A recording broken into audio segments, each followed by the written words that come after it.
Welcome to Cheat Sheet Tales, where secrets slip, lies unravel, and the truth always has a twist. Real stories, raw confessions, shocking betrayals. Drop a comment if you've ever caught a red flag too late. Now let's get into today's tale.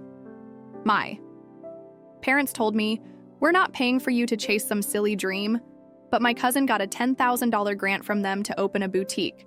My mom smirked. "Some girls just have taste, you not so much." My aunt said, "You should stick to babysitting." But by winter, my store was making headlines and they wanted in. I, 30 female, wanted to open a home decor shop and was mocked by my family.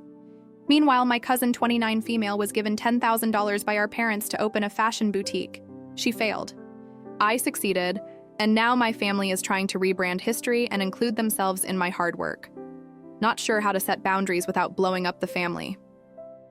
"Sierra, you can't honestly think we'd give you money to chase some thrift store hobby." That was my mom. Cold voice, perfectly coiffed blonde hair, pinching the edge of her coffee cup like it offended her. "I just think it's odd," I said slowly, "that you and Dad gave Ryan 10 grand to open her boutique, and I'm not asking for that. I just wanted advice, maybe a loan."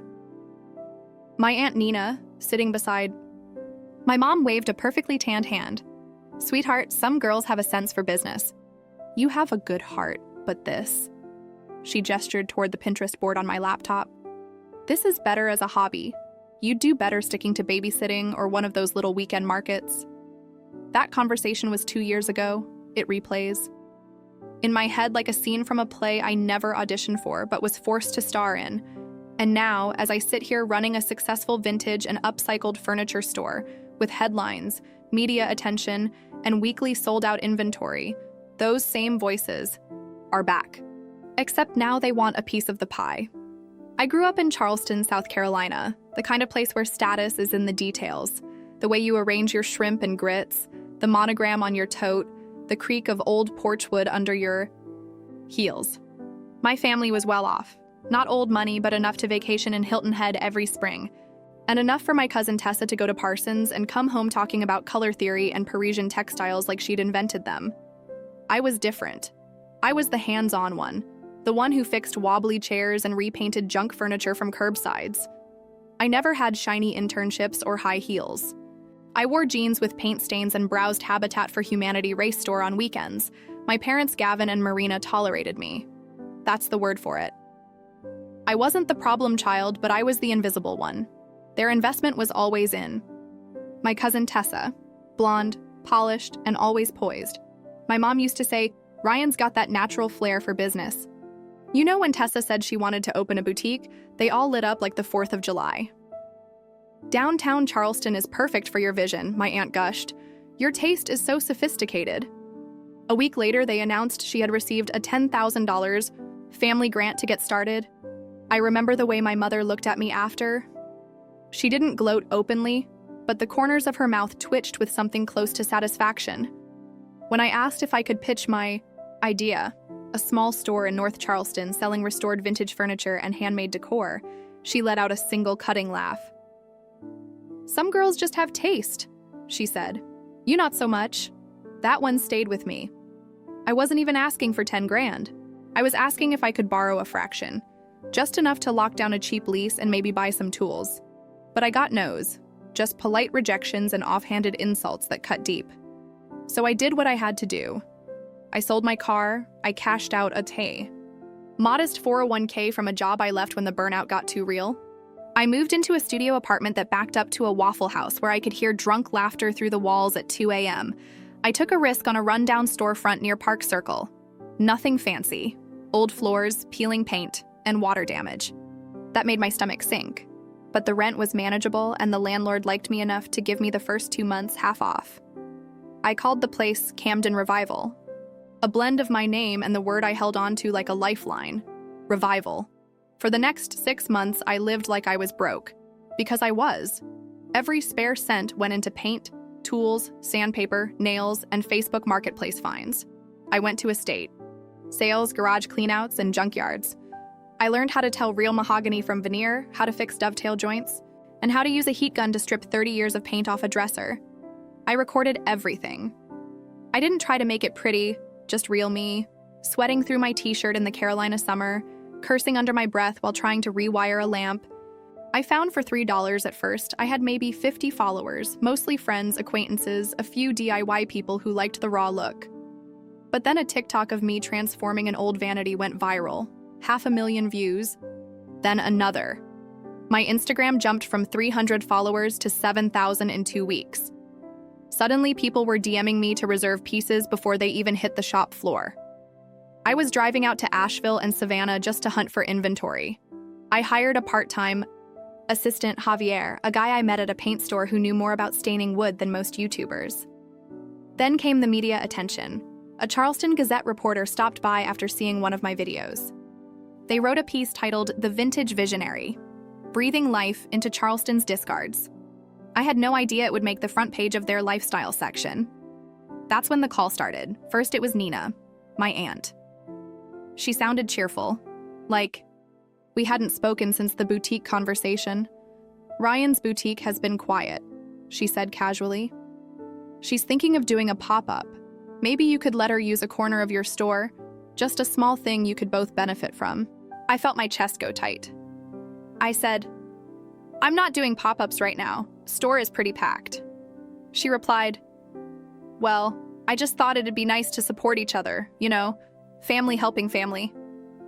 I let the silence speak for itself. Then my mom called. She didn't bring up the past. She acted like she had always been my biggest cheerleader. She said things like, "We're so proud of you," and "You've always had such a great eye for detail." I didn't say what I wanted to. I just nodded through the phone, letting her fill the space with empty words. Then she got to the real point. "Your father and I have been talking. Maybe we could help you expand. You could open a second location closer to downtown. We'd be happy to invest." Suddenly, they were using words like partner, equity, and growth strategy. This was the same woman who once told me, "You should focus on finding a real job before your savings run out." It was a strange out-of-body moment, watching the people who once mocked you now shape their mouths into offers as though they had always been by your side. I didn't tell them no. I told them, "Let me think about it." But inside, I was boiling. "You said, 'Continue, do not include ending yet,'" ChatGPT said. The thing was, I wasn't just boiling because they were trying to rewrite history. It was the complete eraser of what those months had been like for me. The cold nights in a drafty apartment because I couldn't afford to fix the broken heater, the meals of instant ramen and black coffee, while my cousin posted brunches and soft launch photos of her boutique with the "Our boss babe."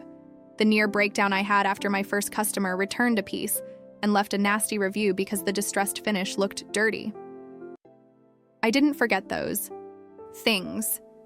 They were carved into me, and now suddenly they wanted to help. But help wasn't what I needed.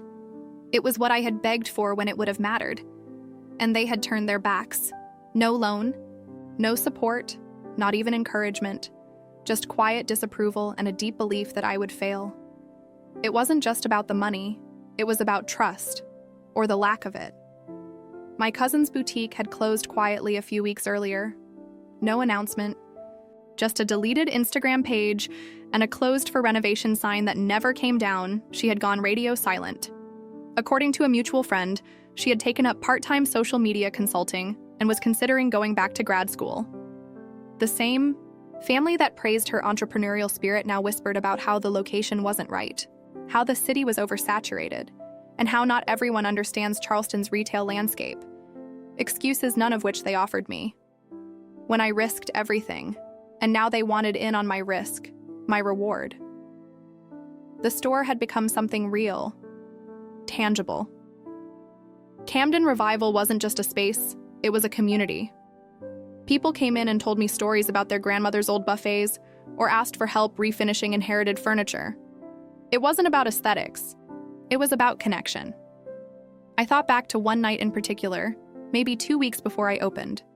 I'd been working 16-hour days, still sleeping on an air mattress, no health insurance, no backup plan. The store had barely taken shape. My fingers were cracked from stripping paint, and I just spilled a quart of varnish all over a rug I was going to resell. I sat in the middle of the floor and cried.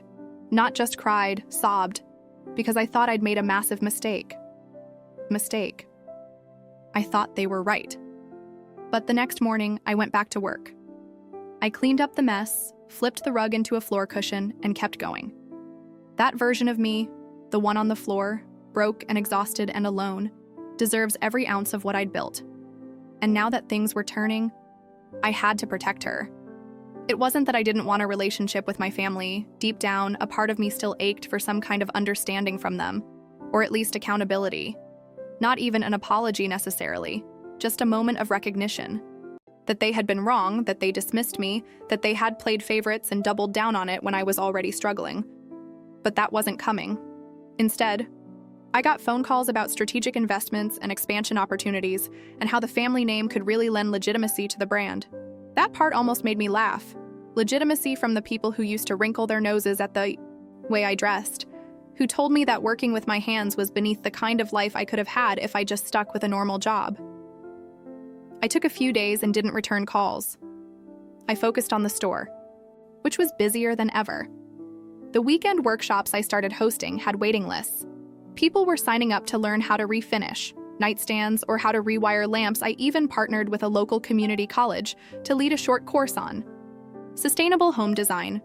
Then came the Charleston Art Walk, an annual event where local businesses opened their doors for art installations, wine tastings, live music.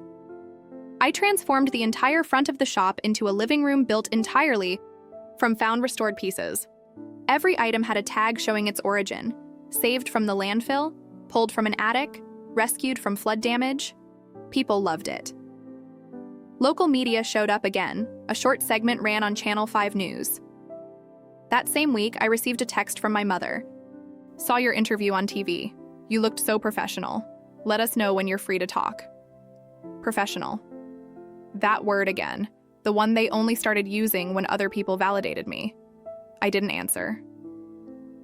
A few days later, my father emailed me a document, an actual PDF proposal. It outlined a joint venture expansion plan, suggesting we open a second location under the family name. They would front $50,000 for a majority share. I'd stay on as creative director. Majority share. They wanted to own me. After everything, that's when I knew for sure they hadn't changed. They still didn't see me. Not really. Not as someone capable of building something on her own terms. They saw me as a product, a thing they could put their stamp on, and maybe even take credit for it. But I hadn't told them no yet, not directly. And the longer I didn't, the more pressure I started to feel from other sides.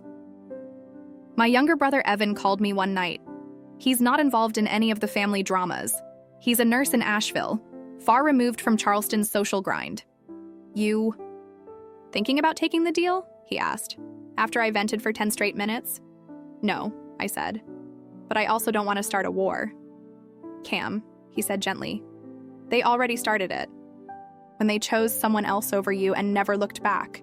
Just because you're winning now doesn't mean you owe them a seat at the table." He was right, but I still wrestled with guilt, with the burden of being the one who said no, because that's how it would be spun. Sierra is ungrateful. Sierra doesn't value family. Sierra thinks she's too good now.